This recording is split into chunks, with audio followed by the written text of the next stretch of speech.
Perkenalkan, nama saya Nasim dan Nazafira dari kelas 21. Di sini saya berkesempatan untuk mempresentasikan hasil penelitian saya yang berjudul Hubungan Durasi Penggunaan Media Sosial dengan tingkat kecemasan menggunakan instrumen Hospital Anxiety and Depression Anxiety Soft Scale HADSA pada siswa kelas 11 SMA Negeri 12 Jakarta.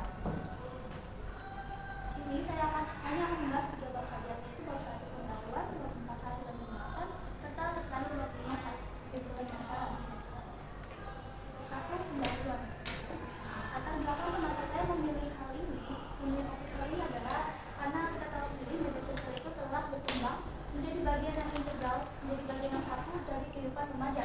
Menurut survei Asosiasi Penyedia Jasa Internet Indonesia pada tahun 2024 bahwa penetrasi internet pada gadget itu sebesar 87%. Lalu rata-rata penggunaan media sosial perharinya menurut data dari Yahoo Sosial tahun 2024 adalah 11 ini. Penggunaan media sosial juga tanpa kita sadari itu dapat menimbulkan kecemasan yang berlebihan, ditandai dengan rasa gelisah, khawatir, juga ketegangan emosional. Lalu faktor-faktor yang bisa memicu yaitu FOMO, fear of missing out. Lalu perbandingan sosial, juga tekanan untuk aktif. Dan lalu terakhir adalah paparan pendidikan negatif. Penelitian ini menggunakan instrumen Hospital Anxiety and Depression yang hanya menggunakan subskala anxiety saja atau subskala kecemasan yang terbukti valid dan reliable untuk mengukur tingkat kecemasan pada siswa kelas 11 SMA Negeri 12. Lalu masalahnya di sini hanya membahas tentang apakah terdapat relasi antara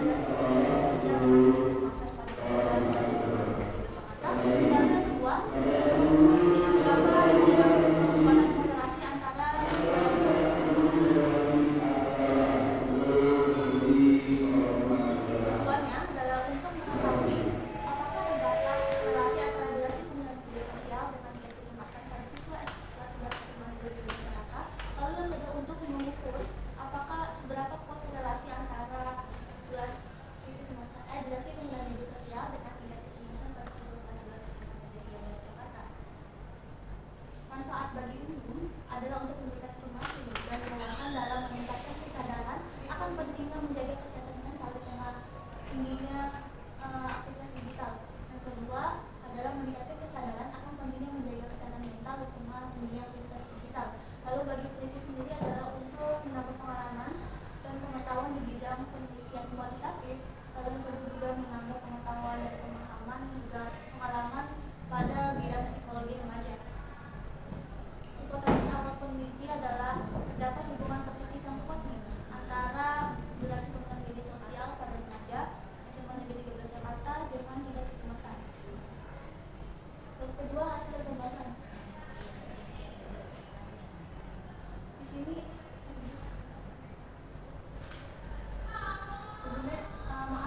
bab 1 ini kelewat ruang lingkup dan keterbatasan penelitian. Pertama yang dibahas itu hanya yang dilakukan hanya 36 siswa kelas 11 SMA Negeri 12 Jakarta. Lalu yang kedua, durasi penggunaannya itu hanya mengambil rata-rata penggunaan media sosial semua aplikasi media sosial pada 1 minggu belakang. Lalu yang ketiga, tingkat kecemasan diukur hanya berdasarkan gejala yang dirasakan selama 1 minggu belakang menggunakan instrumen Hospital Anxiety and Depression Anxiety Soft Scale HADSA. Lalu yang selanjutnya bersifat kualitatif tanpa menambahkan alasan kuantitatif, lalu kualitatif. Lalu terakhir adalah tidak melibatkan faktor eksternal lain seperti jenis konten. Di bab selanjutnya, bab 4 hasil dan analisis, sini terdapat hasil berbentuk tabel yaitu durasi media sosial sebagai variabel independen, variabel yang mempengaruhi juga tingkat kecemasan, skala global skala HADSA sebagai variabel dependen.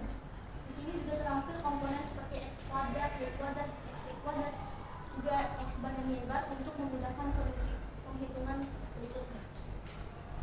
Lanjutnya pengolahan data. Di sini saya akan mencari tiga komponen yaitu kesamaan relasi, koefisien korelasi, juga koefisien determinasi. Kesamaan relasi didapatkan dari y topi dikurangi y bar dengan x dari x kuadrat x bar. Lalu didapatkan bahwa hasilnya y topi sama dengan 2,2093 tambah 6,25. Ini didapat dari hasil pembulatannya. Lalu koefisien korelasi yang didapat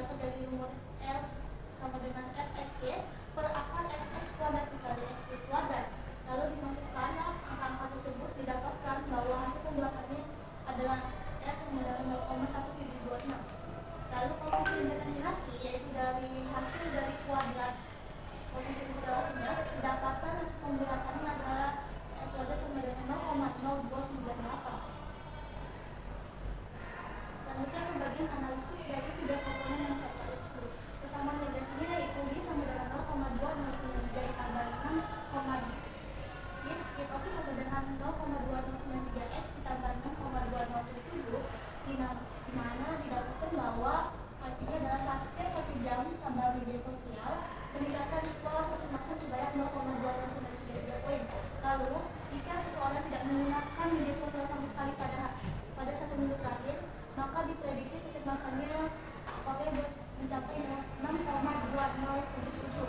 Lalu kenaikan ini juga sangat kecil dan juga pengaruhnya lemah.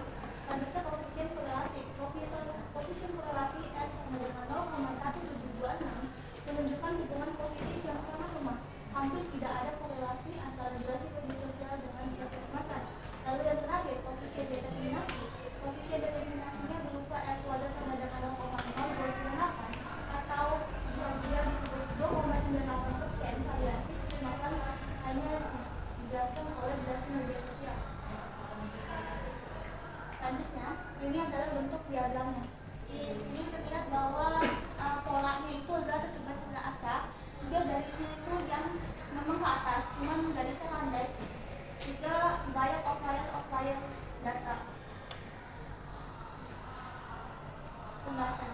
Hasil analisis ini menunjukkan adanya hubungan yang positif antara durasi penggunaan media sosial dengan tingkat kecemasan pada siswa kelas 11 SMA Negeri 12 Jakarta. Dibuktikan dengan persamaan sama dengan 2,93 X plus 6,2077. Lalu, namun kekuatannya itu sangatlah lemah. Dibuktikan dengan nilai koefisien korelasi yang sebesar 0,1726, yang mana inilah sangat rendah, hampir tidak menunjukkan kekuatan yang signifikan. Lalu koefisien determinasi yang hanya sekira 2,98%, artinya durasi penggunaan media sosial hanya sedikit menjelaskan variasi tingkat kecemasan. Dibuktikan dengan visualisasi diagram pencarian yang saya lakukan, memperlihatkan sebaran data yang acak, juga banyak outlier dan garis regresi yang melandai, menandakan tidak ada hubungan signifikan secara statistik dari kedua variabel tersebut. Dari hasil ini didapatkan bahwa tidak sesuai antara hasil tidak sesuai dengan hipotesis awal saya yang menyatakan bahwa terdapat hubungan positif yang kuat. Kesimpulan dan saran. Kesimpulan, tidak ditemukan hubungan signifikan antara durasi penggunaan media sosial dan tingkat kecemasan pada siswa kelas 11 SMA Negeri 12 Jakarta. Dibuktikan dengan R dan R kuadrat yang terbilang cukup rendah, hampir tidak menunjukkan korelasi.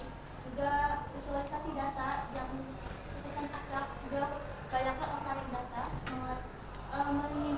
menguatkan bahwa hubungan tersebut tidaklah signifikan secara statistik. Dengan demikian, hasil penelitian ini tidak mendukung hipotesis awal yang menyatakan adanya korelasi positif yang kuat. Saran untuk peneliti selanjutnya adalah untuk melibatkan lebih banyak populasi, seperti lebih banyak dari kelas 12 mungkin dari kelas 11 juga, untuk mempertimbangkan faktor-faktor eksternal lain seperti jenis konten yang dikonsumsi, lalu juga menggunakan metode serta instrumen kecemasan yang lebih beragam sebagai pembanding agar hasil objektif. Berikut adalah lampiran video, lampiran wawancara.